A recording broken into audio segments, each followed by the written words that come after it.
Welcome to our channel. Today we how to backup Trello card comments and activity history, detailed guide step by step clearly.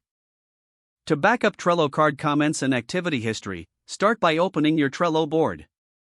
Identify the card you want to backup. Click on the card to open its detailed view.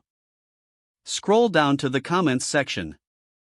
Select all comments by clicking and dragging your cursor over them. Right-click the selected comments and choose the copy option. Open a text editing application, like Notepad or Word. Paste the copied comments into the document. Next, scroll down to the activity history section of the card. Locate the activity log that details all actions taken on the card. Select all relevant activity entries.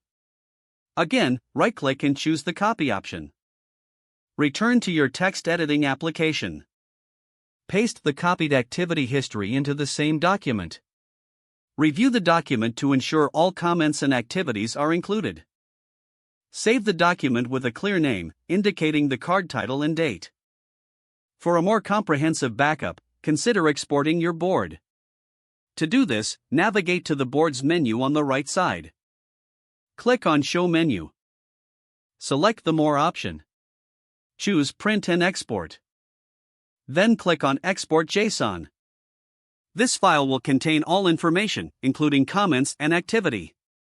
Once downloaded, safely store this JSON file for future reference. Now you have a complete backup of Trello card comments and activity history. If the page does not load, refresh the browser or try again in a private or incognito window. Make sure you are using the correct email address, then retype it carefully to avoid small typos. If your password is not accepted, use the reset option and create a new strong password you can remember. Don't forget to like this video and subscribe to our channel for more step-by-step tech guides.